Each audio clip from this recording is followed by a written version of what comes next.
People get really overwhelmed thinking about building an audience and an online presence and all of these things that they think they have to do first before they can start earning.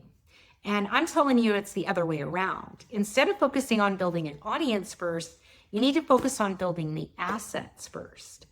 And the audience comes from the assets.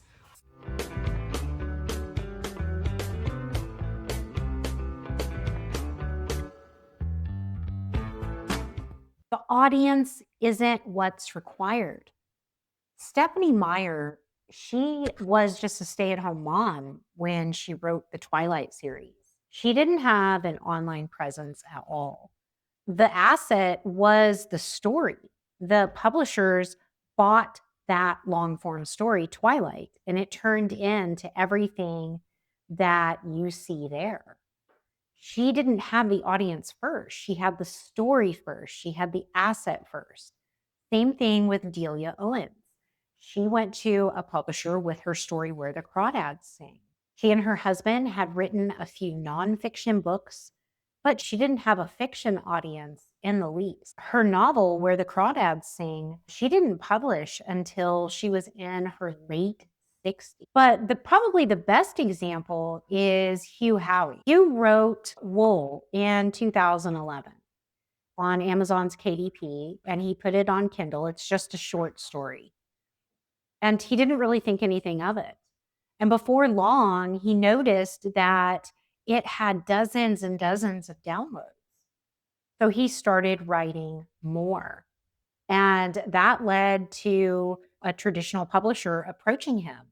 And that has turned into everything you see here, including the new series on Apple TV called Silo. He self-published on Kindle one short story. And that is what's turned into this entire media empire. The audience came after he created the asset.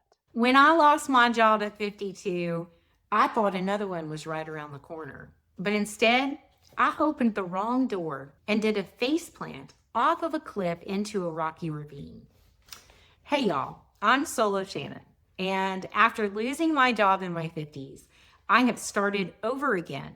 I take my lived experience and the stories from my childhood and raising my kids, having two husbands, not at the same time, mind you, and all of my work experience.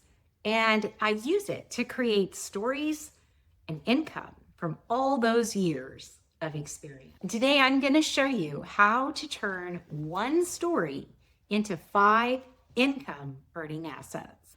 The first asset is your writing itself.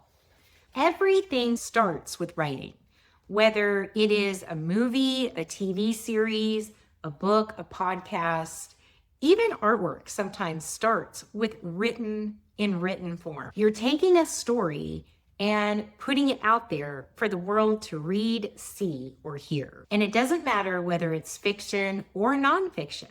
It works the same regardless. This is a story that I wrote over on Substack last year. This story has turned into what you see today on this channel. This is the story of me losing my job and not being able to find another one. It talks about all the extremes that I went to earn an income. And I turned this into the video that set this channel on the trajectory it's on today. This one video and this one asset has created a strong income stream. Not just ad revenue, but it's what's led to the paid membership over on my Substack, all of the products that I sell. There are 5 different asset classes that I focus on when I'm converting lived experience into income.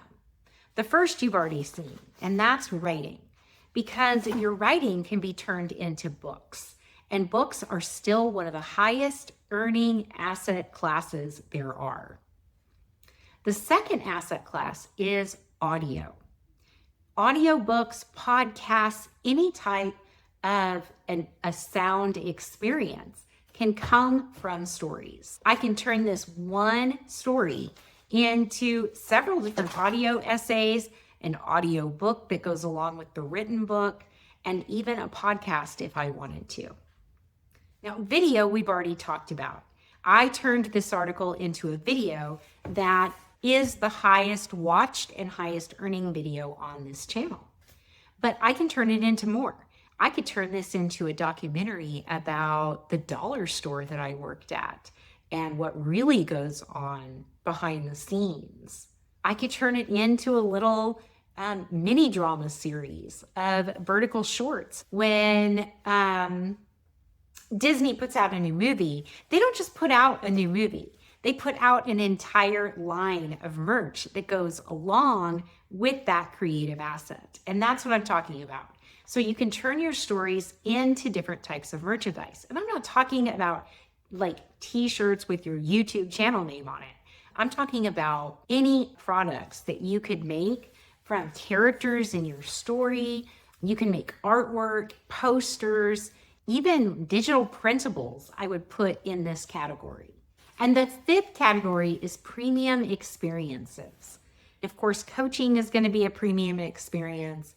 A community or a cohort group, even a webinar can be a premium experience. But it also includes things like kits and, okay, think about it this way. Let's go back to the Disney movie. They don't just create merchandise, they create experience. So if you want to throw your kid a Disney party, you can go to the store and buy party products that are themed to that one asset, which is the story that originated the movie to begin with. And my point of all of it is that long form storytelling is the most lucrative asset class there is to get involved in if you want to turn your lived experience into income. You're full of stories. You've got tons of wisdom to share. You just need to be able to get it out there. When I started a year ago, I started over on Substack, and I want to show you something. Okay, check this out. So I started on Substack in August 11th of 2025. So that is 10 months ago. And on that day, I had one subscriber, and that one subscriber is me because it automatically adds you to your own publication. And I have climbed all the way up to almost 5,000 people. You can see right here, I have a pretty big spike. That is the video I'm talking about. Let's go over here to my YouTube. 8,000 views. Now, it's only made $750 in revenue, but look at how many subscribers it added. The asset, the video, brought the audience. And I really want you to understand that. The asset is the video, and it brought the audience. It wasn't the other way around. I didn't have an audience first and then start building assets. It is your assets that are going to attract the right audience to you. And that is how you're going to turn your lived experience into income. If you want to go deeper, you've got to get over to my Substack. The link is in the description box below. My Solo Shannon publication is forever free, and there are over 60 full-length articles over there and how-tos of how to get started without the overwhelm that I know you're feeling. You just need a little bit of guidance in where to start and how to actually turn your experience into income. I just launched a paid community over there called Second Act Studio. It's a hands-on guided workshop where we are turning our lived experience, our stories, into hard assets that we sell. I'm Solo Shannon, and we'll talk again soon. Bye, y'all.